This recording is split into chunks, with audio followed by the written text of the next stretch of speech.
Another episode. Today, I have the pleasure of having Julian on the show with me.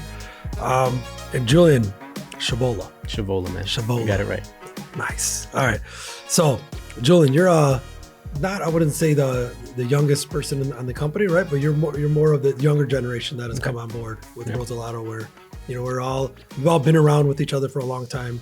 You're all friends with each other. All friends with each other, family, right? I want you to share, how did you find Rosalato?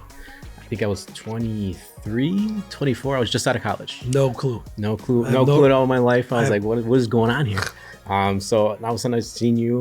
We have a mutual friend named Chris, and then I just reached out. Hey, tell you who I am, what I'm going to school for, my big dreams and stuff like that. No job at all. And I said, hey, I applied with Carlo, this and that. And then you're like, all right, cool. Then you bought me a drink, and then that was the first time I met you. And then randomly out of nowhere, I just randomly looked at Instagram, and I was like, man, this guy's blowing up. I'm like, oh, that's pretty cool. Read through like videos and stuff like that, and I was like, all right, he wants to help people. I was in real estate, I wanted some extra income. I was like, all right, put my application in on the website, and next thing you know, didn't hear nothing. Reached out to Instagram on messages like that. I was like, hey, just want to let you know I applied. I'm only looking for an entry-level position because I wanted to learn the business. Yeah. And then pretty much got into my spiel where it was, I'm either going to grow with the company, or I know you can help me start my own company. And pretty much that's how it all started. Engulfed into the our family. I'm stuck in that, I guess, man. Well, I remember when you first came on board, we had the first couple interviews, and we had shared with the team, because it was, I think me and Tony were the first ones to talk to you. Because of your mom. Okay. Carmen. And we both came away and we're just like, man, the way you found the opportunity, the way you found us and applied, and follow up, persistence, like when we talk about operations and we talk to the team, that's something where usually we're tasked to having to go find that person, right? Like, all right, when we need the next person, all right, we got to go find them. You came when we really didn't need to look for that person. So it was a different way of a new team member joining the team, but it stuck out the way you came on board, right? And it stayed true to who you are today, persistent, follow up, professional. So I didn't feel that you were that young when we were talking to you. I was like, man, this kid's 20. I just like 29 right now. It's like 12 or 13 years younger than us. I'm like, Tony, this guy, it sounds he's like so mature.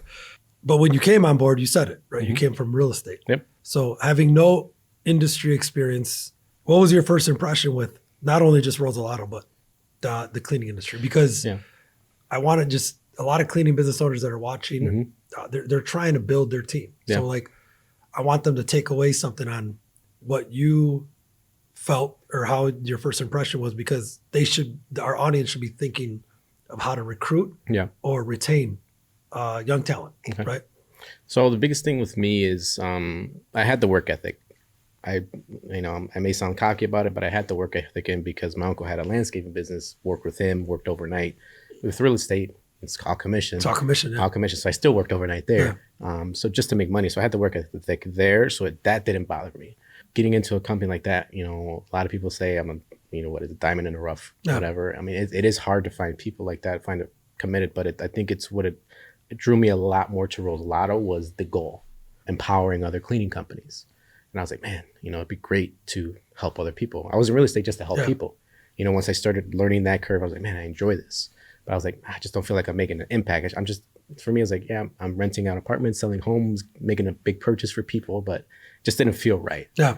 I was like, all right, what if I'm able to help a bunch of other cleaning companies across the nation? Yeah. And that's what really stuck to me, because I seen your videos, I still remember the video, episode 22, Humble Beginnings, with you, Marley, and Tony, and saw the whole process. I'm like, yeah, this is it. This is, they went to work, saw the struggles, credit cards getting declined.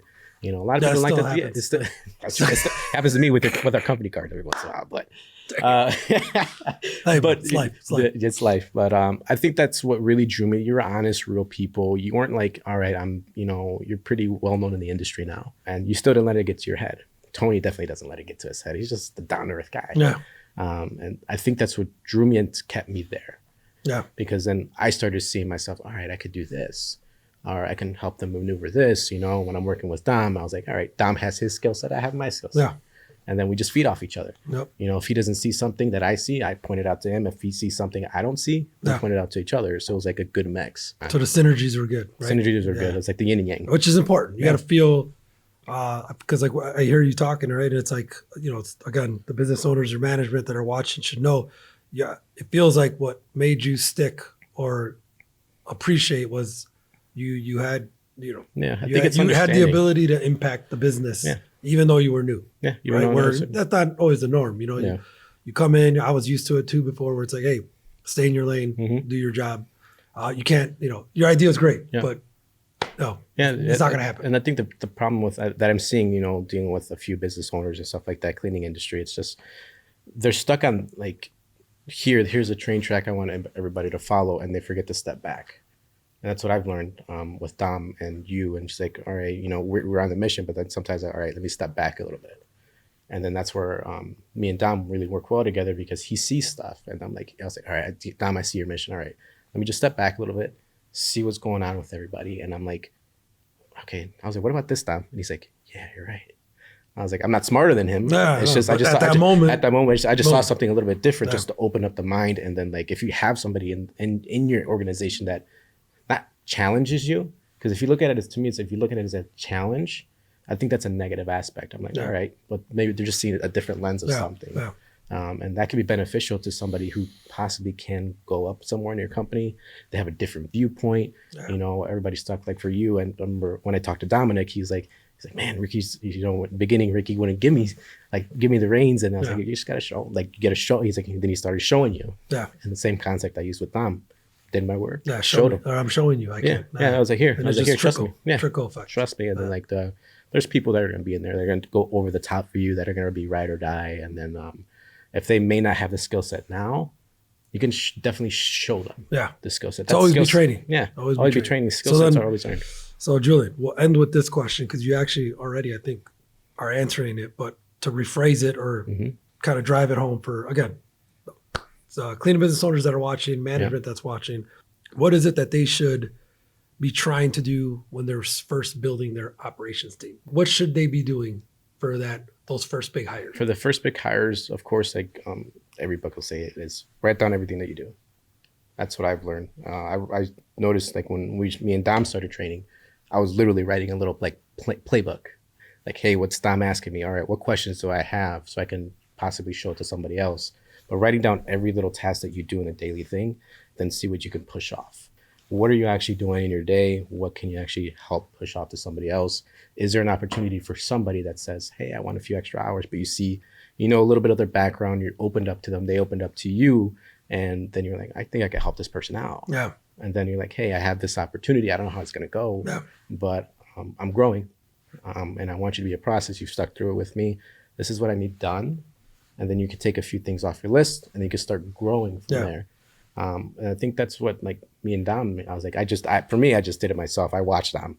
All right, Dom, I saw your book. You write really small. Yeah, absolutely. You're really small. I have 3 of them. You write all kinds of shit. I just write all kinds of stuff. And then, like, I remember the first day I came home, Dom gave me, like, the whole thing. I'm like, all right, this makes sense. And I went home right away, and I was, like, writing stuff down. All right, how do I do this?